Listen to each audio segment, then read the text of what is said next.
আমি বেপাৰীৰ পৰা পাট কেনেকৈ কিনিম? আমি আসাম গেট বন্ধ কৰি দিছে, অসমৰ পাট বেংগলত যাব নিদিয়ে।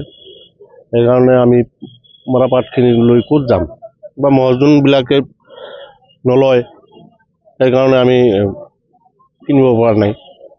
কি জনাব এতিয়া কেনেকুৱা ধৰণৰ অসুবিধা হৈছে আপোনালোকৰ? অসুবিধা মানে আমি মৰা পাটখিনি যিহেতু মানে কলকাতা বিক্ৰী হয়, কলকাতা যাব নিদিয়ে অসম চৰকাৰ। অসম চৰকাৰৰ ফালে বন্ধ কৰি দিছে। আমি কেনেকৈ মৰা পাটখিনি খোৱা বস্তুটো নহয় বোলে, আমি কিনি লৈ নিজে খাম, এইটো বিক্ৰী কৰিব লাগিব। এতিয়া কি জনাব অসম চৰকাৰক? আমি অসম চৰকাৰক কি জনাম? অসম চৰকাৰক আমি ধিক্কাৰ জনাওঁ যে কৃষকৰ মৰা পাটৰ ওপৰত এনেকুৱা হাৰাশাস্তি কৃষকক কৰি আছে। তাৰমানে আমি একোৱে গম পোৱা নাই। আমি সাধাৰণ কৃষক মানুহ, গাঁও অঞ্চলত বসবাস কৰোঁ। ইমান কষ্ট কৰি আমি খেতি বাতি কৰি আজি মৰাপাট বিক্ৰী কৰিবলৈ আনিছোঁ বিলাসীপাৰা বজাৰত। মোৰ ঘৰত ইমান অভাৱ অভিযোগ, ঘৰত বেমাৰী আছে, ল'ৰা ছোৱালীক পঢ়া শুনা কৰাই আছোঁ, সিহঁতৰ মানে ফিজ দিব লাগে, পইচাৰ ইমান প্ৰয়োজন। আজি মৰাপাট লৈ আহিছোঁ, বিক্ৰী কৰি পইচা লৈ গুচি যাম। হঠাৎ আহি দেখিলোঁ বজাৰত মানে মৰাপাট কোনেও নলয়। কিয় নলয়? আমি 2-4জন বেপাৰীক সুধিলোঁ, সিহঁতে ক'লে যে আমাৰ মৰাপাট বেংগলত পঠাব নিদিয়ে, অসমত কোনো ইণ্ডাষ্ট্ৰীয়ে নাই, সেই গেট বন্ধ কৰি দিছে, আমি বিক্ৰী কৰিব নোৱাৰোঁ, মাল পঠাব নোৱাৰোঁ, আমি ক'ৰ পৰা কিনিম? আমি পইচা ক'ত পাম? বেপাৰীয়ে কিনা বন্ধ কৰি দিছে। এতিয়া আমি এই মৰাপাটবিলাক লৈ যে ইমান হাৰাশাস্তি হৈ আছোঁ, শ কৃষক আমি ইয়াত আছোঁ। আপোনালোকে চাওক, কমেও 1000 মনৰ ওচৰা-ওচৰি হ'ব মৰাপাট বজাৰত আমদানি হৈছে। আজি এই মৰাপাটখিনি আমি ক'ত লৈ যাম? কি কৰিম? আমাৰ ঘৰৰ অভাৱ অভিযোগখিনি আমি কেনেকৈ গুচাম?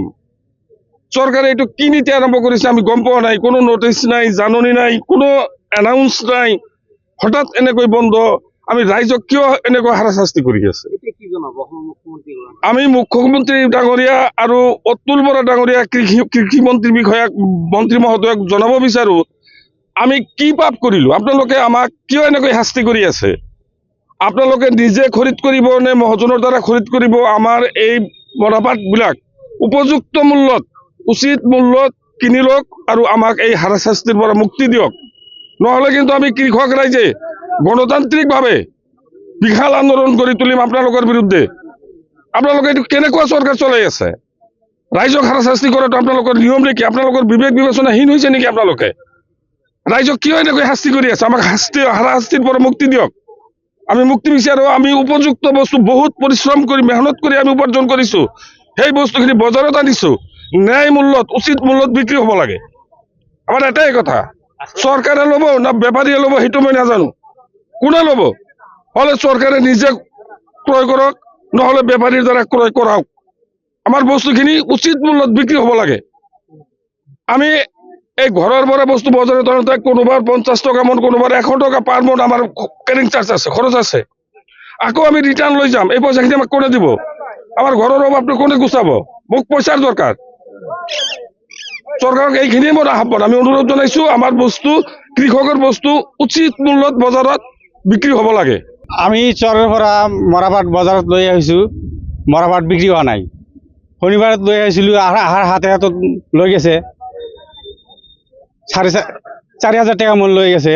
আজি আনিছোঁ, আজি বিক্ৰী কৰিব পৰা নাই। আজি আহিছে বন্ধ।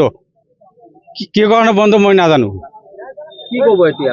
এতিয়া আমি কৈছোঁ যে আমি আহ্বান জনাইছোঁ যে আমাৰ মৰাপাটখিনি আমি ইমান কষ্ট কৰি উপাৰ্জন কৰিছোঁ, আমাৰ উচিত মূল্য দিয়া, আমাৰ বিক্ৰী কৰিব লাগে। এৰি আমাৰ অনুৰোধ। আমাৰ আৰু বেলেগ আৰু কোনো কথা নাই। আমাৰ উচিত মূল্য দিয়া, আমাৰ মৰাপাটখিনি বিক্ৰী কৰিব লাগে।